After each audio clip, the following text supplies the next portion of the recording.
جو شخص جمعہ کے دن غسل جنابت کرے، یہی روایت سے میں نے آپ سے کہا کہ جو نکاح شادی شدہ اور سہولت ہو تو وہ جو ہم بستری کرے تاکہ پھر وہ جنوبی ہو اور غسل جنابت کرے. حدیث کے الفاظ سنیے.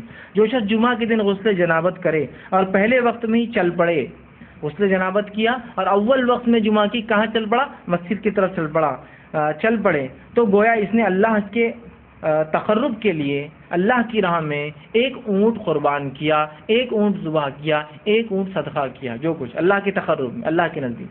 پھر فرماتے ہیں اور جو دوسرے وقت جائے، مطلب جو اول وقت میں نہیں گیا، سیکنڈ فیز میں گیا، دوسرے وقت میں جائے، تو اسے ایک گائے اللہ کی تقرب میں، اللہ سے قرب حاصل کرنے کے اندر اس نے کیا، ایسا اس کو ثواب ملے گا. پھر آپ نے فرمایا اور جو تیسرے وقت میں جائے، گویا ایک سینگ والا مینڈا، سینگ والے مینڈے کی فضیلت یاد رکھی، ذبح کر سینگ والا مینڈا اللہ کے تقرب میں اس نے خرچ کیا یا دیا.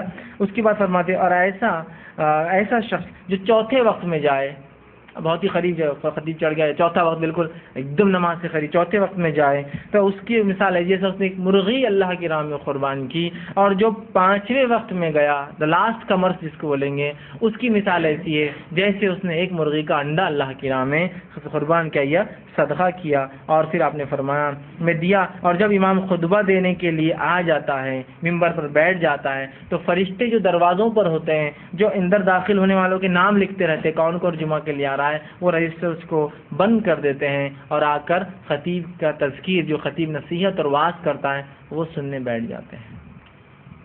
تو گویا کوشش یہ کرنی چاہیے کہ جمعہ کو خطیب کے ممبر پر چڑھنے سے پہلے آنے والا ففتھ ہے کہ تو اس کو انڈے کا ثواب مل رہا. تو ظاہر سی بات ہے اول آنے والا بہت جلدی آ رہا ہے، اذان سے پہلے داخل ہو جا رہا ہے.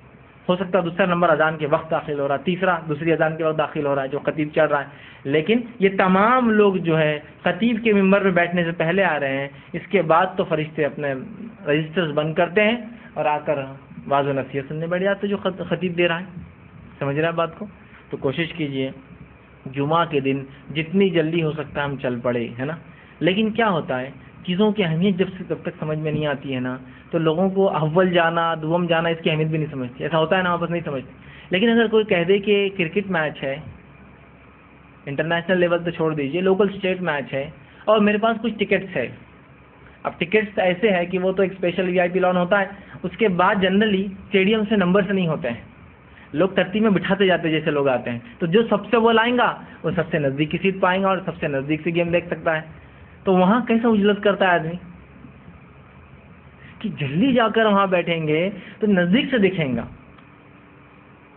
کوئی سیلیبریٹی آ رہا ہے، کوئی ایسا شخص جو سٹار ہو، چاہے اسپورٹس کے اندر ہو یا فلموں کے اندر فلاں ہو، تو اس کو دیکھنے کے لوگ کیسے آگے کھڑے ہونا پسند کرتے ہیں؟ اس کے لیے جو ٹکٹ جو قیمتیں ہوں، ہے نا، اول، کیونکہ اس کو اہمیت دی جا رہی ہے. میں یہ کہنا چاہ رہا ہوں جمعہ کی بھی اہمیت سمجھیے، اس کو اہمیت دیجیے کہ آج جلدی جانا ہے، دوسروں سے آگے پہنچنا ہے، ممبر سے نزدیک بیٹھنا ہے، خطیب کے نزدیک بیٹھنا ہے تاکہ وہ دکھے مجھے، اس کو میں غور سے سنوں. بہت اہم ہے یاد رکھیے. کتنی باتیں آ گئی اس حدیث کے اندر. جنابت کا غسل لے، جلدی جائے، 5 وقت بتا دیے گئے. پہلے وقت میں جانے والا اونٹ کی قربانی کی برابر ثواب، گائے کی قربانی کی ثواب، مینڈے کی قربانی کا ثواب، مرغی اور پھر انڈے کا آخری. اور اس کے بعد تو پھر رجسٹر کلوز ہے، فرشتے جا کر سنتے بیٹھ جاتے ہیں جو خطیب واعظ و نصیحت کرتا ہے. اسی طرح